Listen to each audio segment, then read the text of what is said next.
नमस्कार दोस्तों, अगर आप तमिलनाडु पर जाते हैं तो क्या क्या चीजें 10 ऐसी चीजें आपको नहीं करना चाहिए इस वीडियो में बताएंगे।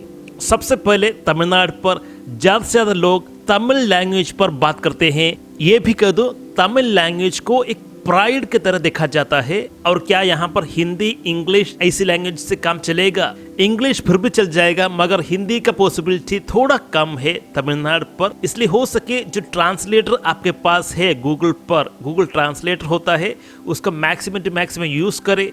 बोल के देखिए इंग्लिश या हिंदी, मगर ऐसा नहीं है कि तमिल नहीं आता है तो मारपीट, ऐसे कुछ भी नहीं होता। मगर हाँ, उनको समझने पर दिक्कत हो जाएगा। दोस्तों सबसे इम्पोर्टेंट पॉइंट है, वहां पर जाकर तमिलनाडु पर जाकर आपका जो पॉलिटिक्स वहां पर छेड़ने की कोशिश नहीं कीजिएगा। वहां पर एक सेट पॉलिटिक्स है। तमिलनाडु पर आपका पॉलिटिक्स दूर ही रखिए एज ए टूरिस्ट। वहां पर जाकर मेरा स्टेट पर इस तरह का पॉलिटिक्स से इस तरह का हवाबाजी मत करिएगा। वैसे कोई भी टूरिस्ट से पॉलिटिक्स नहीं पूछेगा वो लोग, मगर आपकी तरफ से कोई भी पॉलिटिक्स बोलता है तो वो भी वापस बोल सकता है। इसलिए बेहतर यही होगा कि पॉलिटिक्स, रिलीजियन, लैंग्वेज, कास्ट ऐसी जो चीजें मैक्सिमम टू मैक्सिमम अवॉइड कीजिए। कॉन्वर्सेशन पर बात करते हैं तो जो चाहिए आपको उसके हिसाब से ही बात करिएगा। दोस्तों अगला इंपॉर्टेंट पॉइंट है, जब भी आप तमिलनाडु पर है तो पब्लिकली हगिंग, किसिंग इस तरह की जो चीजें आप पब्लिकली नहीं करिएगा, क्योंकि उन लोगों को इस तरह का आदत नहीं है। अगर वो लोग करते हैं तो भी प्राइवेटली ही करते हैं। पब्लिकली इस तरह से अगर आप करते हैं तो उन लोगों को पसंद नहीं आएगा। इसका भी आप ख्याल रखिएगा। अगर आप टूरिस्ट बन के जा रहे तो वहां का जो बिहेवियर पैटर्न है उसे भी समझकर एज ए टूरिस्ट अच्छा जो व्यवहार है उसी को ही फॉलो कीजिएगा। जी हाँ, उन लोगों को अलग सा ही दिखेगा, ओवर सा दिखेगा इस तरह का जो चीजें पब्लिकली उनके सामने करते हैं। तो मैं ये नहीं कहता कि हर एक लोग ऐसा ही है, मगर मैक्सिमम टू मैक्सिमम इस तरह का मॉडेस्ट पीपल ही आपको मिलेंगे। वेस्टर्न का जो कल्चर यहाँ पर नहीं चलता। अगर वो लोग फॉलो कर सकते हैं तो आप भी फॉलो कर सकते हैं, कोई भी दिक्कत नहीं होगा आपको। अगला पॉइंट है, जब भी आप तमिलनाडु पर जाते हैं तो मैक्सिमम टू मैक्सिमम जो पीने का जो पानी होता है बोतल वाटर को ही प्रेफर कीजिएगा। जी हाँ, भारत का one of the industrial area है तमिलनाडु। ज्यादा से ज्यादा फैक्ट्री भी मिलेंगे, ज्यादा से ज्यादा धातु भी तमिलनाडु पर आपको मिलेंगे। मैं ये नहीं कहता कि हर जगह का पानी अच्छा नहीं है, मगर जो धातु है मिट्टी पर वो कुछ कुछ जगह पर पानी से मिक्स होकर आता है। इसी कारण से कुछ कुछ जगह पर ही हार्ड वाटर मिलने का पॉसिबिलिटी है। इसे आप कंप्लीटली अवॉइड कर सकते हैं पीने से। आपको करना चाहिए जो बोतल वाटर आता है उसी का ही प्रेफर कीजिए। होटल पर जाकर वहां पर जो गर्म पानी रखा हुआ है, मैं प्रेफर करता हूं मैक्सिमम टू मैक्सिमम जो बोतल वाटर है उसे ही पीजिएगा। अगला ये जो पॉइंट आप सुन लीजिए, जब भी आप तमिलनाडु पर जाते हैं तो अगर वो लोग आपको देखकर घूरता है, स्टेयर करता है, तो उसको वापस स्टेयर मत कीजिएगा, उसे वापस घूरना मत। क्योंकि जब भी कोई भी विदेशी या नॉर्थ इंडियन या किसी और जगह से तमिलनाडु पर आते हैं तो उनको पता चल जाता है, उनका कलर से या उनका स्वभाव से पता ही चल जाता है। जो आया है उसे एनालाइज करके उसको मैप करने के लिए थोड़ा टाइम दीजिए उन्हें। ऐसा नहीं है कि वो लोग आपको घूर कर मारेंगे, इस तरह से कुछ नहीं होता, मगर देखेंगे आप क्या कर रहे हैं और अच्छा लगा तो आपको कोई भी परेशान नहीं करेगा। पहले देखेंगे कौन आ गया यहाँ पर और एनालाइज करेंगे। अगर सब कुछ ओके है तो हाँ, जी हाँ, आप वहाँ पर शॉपिंग कर सकते हैं। क्योंकि ये मेरे साथ भी हुआ था। मैंने जब टेम्पल विजिट करने के लिए तमिलनाडु पर गया था, रेलवे स्टेशन के पास ही था टेम्पल। स्टेशन से पैदल मंदिर गया था। रोड से जाते वक्त हर एक मेरे को घूर रहा था, कौन आ गया, कहां से आ गया, कौन सा लैंग्वेज बोल रहा है, इस तरह की चीजें एनालाइज कर रहा था। बहुत ही फ्रेंडली लोग थे। मगर जो स्टेयरिंग है इसे आपको झेलना चाहिए। Deal with soft hands. आपको किसी भी तरह का बुरा एटीट्यूड वापस नहीं करना चाहिए। दोस्तों अगला पॉइंट है, तमिलनाडु पर ज्यादा से ज्यादा टेम्पल्स है।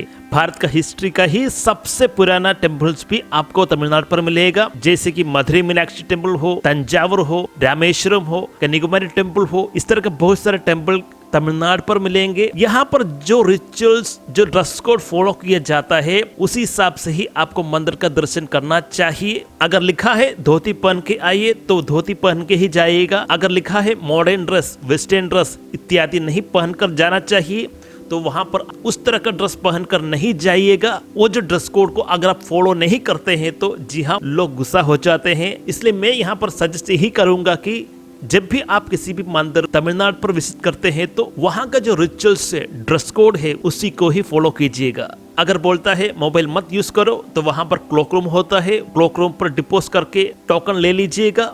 तमिलनाडु पर टेम्पल्स को एक डिफरेंट एंगल से ही देखा जाता है, हर एक मैक्सिमम टू मैक्सिमम फॉलो भी करता है वहाँ का रूल्स। यहाँ पर मैं खूबी बताता हूँ, तमिलनाडु का जो लिविंग कॉस्ट बहुत ही कम है in comparison to the nearest state Kerala. जो एक्सपेंसेस होता है कम है, चाहे किसी भी सब्जी खरीदना हो या पेट्रोल खरीदना हो या बस का जो फेयर हो, अच्छा खासा इंफ्रास्ट्रक्चर हो, ये सब बेहतर आपको तमिलनाडु पर मिलेगा। मगर यहाँ पर जो गर्मी है बहुत ही ज़्यादा होगा जो समर सीजन पर, इसलिए एज ए टूरिस्ट अगर आप जाते हैं तो ज़्यादा जो समर सीजन है जब ज़्यादा गर्मी होता है उस टाइम के लिए अवॉइड करके जो विंटर का जो क्लाइमेट होता है अक्टूबर से स्टार्ट होके दिसंबर, जनवरी, फरवरी, मैक्सिमम टू मैक्सिमम फरवरी अंत तक नहीं खींचिएगा। टूरिस्ट के लिए ये जो period one of the best है इन टर्म्स ऑफ हॉटनेस। मैं ये नहीं कहता कि जो दूसरा सीजन पर आप नहीं जाइए, ये नहीं कहता, मगर आप इस सीजन पर जाते हैं तो अच्छा खासा क्लाइमेट भी मिलेगा। तमिलनाडु पर है तो हाइड्रेटेड रखिए, पानी अच्छी तरह से पीजिए, वरना देखा जाए तो एज ए टूरिस्ट आप किसी भी क्लाइमेट पर किसी भी वेदर कंडीशन के लिए अडेप्टेड होना चाहिए, यहाँ पर आपको कोई भी दिक्कत नहीं आएगा।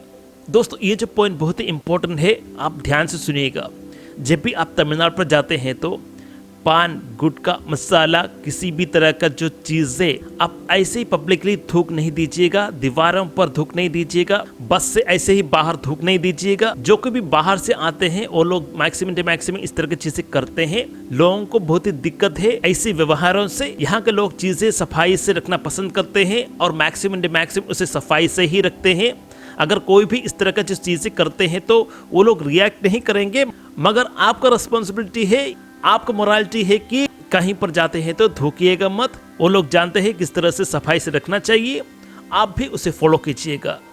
दोस्तों अगला पॉइंट है पानी का शॉर्टेज। अगर पानी आता है तो स्टोर करके रखिए, जितना पानी अवेलेबल है उसे स्टोर करके रखिए, वेस्ट नहीं कीजिए। यहाँ पर तमिलनाडु पर जाते हैं तो आपको पानी मिल जाएगा, मगर ओवर यूज के लिए नहीं मिलेगा। जो चाहिए उतना आपको आराम से मिल जाएगा, क्योंकि जो रिसोर्स है पानी का यहाँ पर इतना ज्यादा नहीं है। तमिलनाडु का जो ईस्ट रीजन पर जो वेस्टर्न घाट से जो सह्याद्री रीजन है वो एक मेन रोल प्ले करता है। वहाँ का पानी का शॉर्टेज आपको फील नहीं होगा, मगर अगर हर एक इस तरह से वेस्ट करने लगे तो पानी का शॉर्टेज जरूर होगा।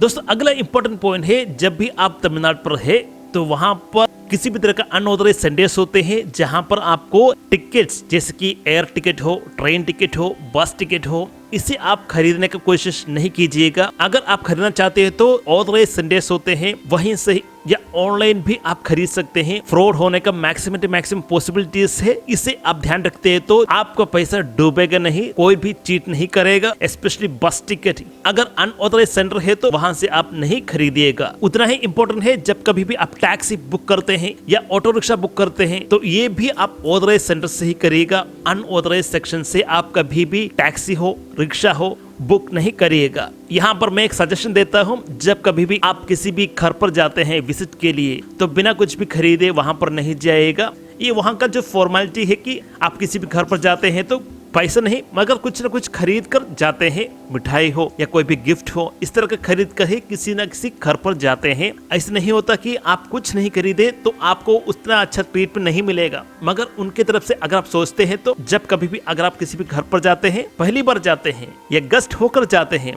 तो कुछ ना कुछ खरीद कर जाते हैं। दोस्तों अगला एक जनरल स्टेटमेंट है, जब भी आप तमिलनाडु पर है तो पब्लिकली अल्कोहल ड्रंक करके रोड से नहीं चलिएगा, स्मोक करते हुए रोड से नहीं चलिएगा। ये ऐसे जनरल देखा जाए तो पब्लिकली आप ड्रंक एंड स्मोक नहीं कर सकते, ये एक पनिशेबल ऑफेंस भी है।